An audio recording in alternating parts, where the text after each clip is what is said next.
جس گھر میں کتا، تصویر اور جنبی یہ تین ہوں وہاں رحمت کا فرشتہ نہیں آتا۔ کتا ہو، کسی کو غسل کی حاجت ہو اور اس کے باوجود وہ غسل نہ کرے، جنبی، اور تیسرا جو ہے وہ تصویر، جہاں یہ ہوں میرے حضور نے فرمایا وہاں رحمت کا فرشتہ نہیں آتا۔ تو بعض گھروں کے اندر قد آدم کے برابر تصویریں لگی ہوئی ہوتی ہیں، تو ظاہر رحمت کا فرشتہ تو وہاں نہیں آئے گا۔ اور پھر یہ تصویر کسی تقدس مآب ہستی کی ہی کیوں نہ ہو تو پھر بھی اس سے گریز کرنے کا کہا گیا ہے۔ اور آج ہمارے گھروں کے اندر سکرین کے اوپر جو تصویریں چل رہی ہوتی ہیں اور جو مختلف چینلز کے اوپر چل رہا ہوتا ہے، تو پھر ہم کہتے ہیں کہ پتہ نہیں برکت کہاں اڑ گئی، میاں رحمت کے فرشتے تمہارے گھر میں کبھی آئے نہیں، تو پھر برکت کہاں سے آئی؟ پہلے مال تھوڑا ہوتا تھا، پیسے لوگوں کے پاس اتنے نہیں ہوتے تھے، 100 روپے کا منہ کوئی دیکھتا تھا، لوگ پیدل سفر کرتے تھے۔ میں ایک دیہات کا رہنے والا ہوں، سارے لوگ پیدل شہر میں آتے تھے، لوگوں کے پاس دو سے زیادہ جوڑے نہیں ہوتے تھے، اچھا جوتا کسی کے پاس نہیں ہوتا تھا، شادیوں سے بڑے بھائی کا جوتا، چھوٹے بھائی کا جوتا، ایک دوسرے کے جوتے مانگ کے لوگ لے کے جایا کرتے تھے۔ سکول کے بچوں کے پاس بہت ساری مائیں تو کچھ کھانے کے لیے دے دیتی تھی کہ یہ دوپہر کو کھا لینا، اور خرچی بھی بڑی معمولی سے ملتی تھی۔ اور آج ہر بچہ 200-300 روپے کا بیلنس روز جو ہے وہ موبائل پہ خرچ کرتا ہے، موٹر سائیکل کا جو ہے وہ تیل الگ خرچ کرتا ہے، اور جو اس کی جیبیں بھری ہوئی ہوتی ہیں، اور اتنا کچھ ہونے کے باوجود برکت نہیں ہے۔ برکت جو ہے وہ پیسوں سے نہیں آتی، جب رحمت کے فرشتے آتے ہیں برکتیں لے کے آتے ہیں۔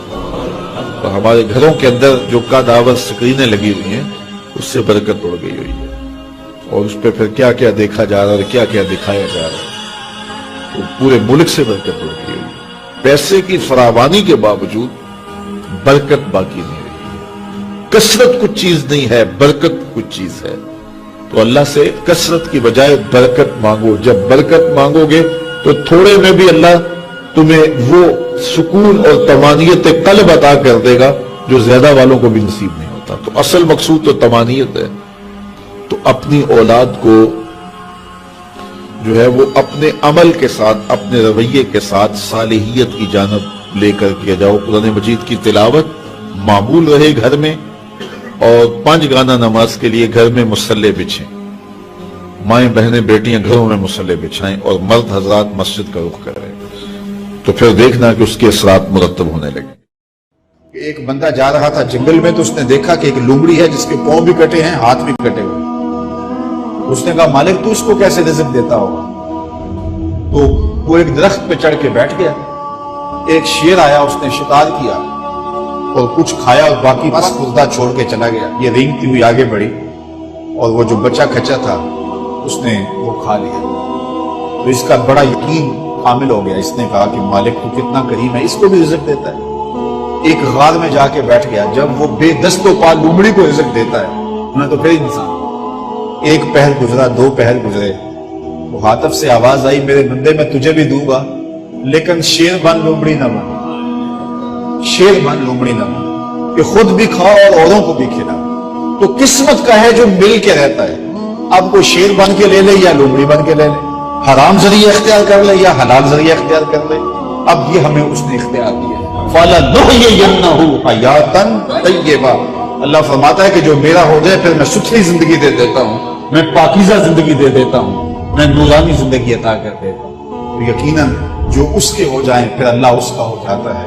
فَلَنُحْيِيَنَّهُ حَيَاتًا طَيِّبَةً کا روپ چڑھتا ہے ان کے چہرے کے اوپر۔ زندہ ہوتے ہیں تو خوبصورت زندگی گزارتے ہیں، اور جب اس دنیا سے جاتے ہیں تو پھر بھی خوبصورت زندگی گزارتے ہیں۔ اللہ تعالی ہمیں ایسا کر دے کہ مرنے کے بعد بھی ہمارے چہرے پہ رسول اللہ کے انوار کا عکس نمایاں ہو، اور دنیا کی زندگی میں رہیں تو ہم طمانینت کی زندگی، سکھ اور چین کی زندگی گزاریں۔